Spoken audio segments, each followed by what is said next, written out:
Bienvenue sur Télé-René. Et puis pour bien comprendre aussi votre démarche, vous avez notamment axé votre campagne René Revol sur le tout sauf Georges Frêche. Et en tout cas, lui, il vous renvoie aujourd'hui les compliments, parce qu'il dit finalement, René Revol m'a assuré mon service après-vente pour la campagne. Est-ce que vous regrettez là un peu ou pas? D'abord, je ne suis pas pour le tout sauf Georges Frêche. Vous l'avez souvent dit. Non, les gens le disent comme ils veulent. Nous ne sommes pas des antifraîchistes. Parce que si nous étions des antifraîchistes, nous ferions liste commune avec Europe Écologie et avec Hélène Mango, ce qui n'est pas le cas.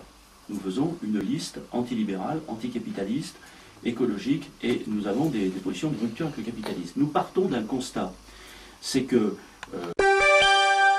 le fait d'aller se faire griller ces deux côtés sur la plage, ça devient minoritaire. Ce qui devient majoritaire, c'est la pratique du bord de l'eau, de notre climat, et qui doit être mis en liaison avec l'arrière-pays. Moi, je suis le début de l'arrière-pays à Gravel, hein, je ne suis pas loin de chez vous. Donc, et je le vois très bien, on a fait repasser le chemin de Saint-Jacques chez nous, on a des gîtes, etc. Ça explose, ça explose. Et naturellement, c'est ce tourisme-là qu'il faut aider, cette synergie qu'il peut y avoir avec l'économie locale, et de l'autre côté, cette arrivée touristique. Et c'est une retombée économique, mais en même temps, elle valorise la culture locale. Elle ne l'écrase pas, elle ne la détruit pas. Voilà. Oui, mais... D'ailleurs, si on prend la présidence de la région, on va prendre des initiatives aussi sociales, c'est-à-dire qu'on va sortir du champ normal de nos compétences. Et par exemple, on va mettre sous contrôle la totalité de l'économie de littoral qui surexploite la jeunesse de ce pays, dont certains parfois travaillent 2 mois sans être payés, et quand ils retournent dans l'entreprise, et ben la déclaration de... elle a disparu, elle a encaissé. Je dis, il y a parfois, on est au bord de situations absolument d'esclavage qui se produit sur le littoral. Le logement social est une priorité. Le problème, c'est, on va y revenir peut-être sur un autre sujet, le problème, c'est pas simplement les mots, c'est ce qu'on fait. Donc moi, je le vois, j'ai été élu dans une commune, je prends les choses comme ça, hein, juste parce qu'après tout, les gens ne me connaissent pas nécessairement. J'ai été élu dans une commune qui s'appelle Gravel, qui a 6 000 habitants. Une question juste, excusez-moi de vous couper. Respectez-vous à Gravel les obligations de la logement social? C'est ce que je vous expliquais.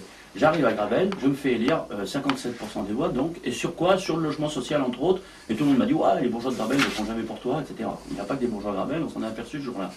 Et donc, j'arrive 4,7% d'emploi. Donc, encore un effort, et on était Neuilly. Hein. Bon.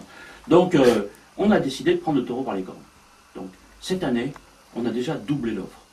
Alors que ça fait 1 an et demi que je suis aux affaires. L'année prochaine, on triplera l'offre. Je finirai le mandat, je finirai à 18%. Et à l'échelle de la région, René Revol? Donc, à l'échelle de la région, ce qu'il faut. Et le dernier mot, vous dites ce que vous voulez. J'ai le dernier mot. Eh bien, d'abord, mon mot, il va à vous. Il va à vous. C'est-à-dire que les médias indépendants sont trop rares. Les médias libres sont trop rares. Et il faut aujourd'hui, nous, on cherche à développer notre propre opinion publique. Et l'une des choses que l'on fera, je dis ça sans aucune démagogie, parce que moi j'ai failli aller en prison en 1980 pour je défendais une radio libre. Donc c'est une vieille histoire, hein, dans la région où j'étais à l'époque, là, en Rhône-Alpes. Ça signifie qu'aujourd'hui, il y a peut-être un nouveau combat à mener pour des médias indépendants. Et ce combat, il n'est pas facile, hein, dans la région. Vous avez vu l'émission de Canal+. Il a dit « l'entreprise juive Agrexco ». Vous vous souvenez de cette phrase? Mon sang s'est glacé. Parce que mon père, il est parti au maquis pour cette raison. Il ne voulait plus entendre le mot juif. Il n'y a pas de juif. Il n'y a pas d'arabe. Il n'y a pas de noir. Il n'y a pas de blanc.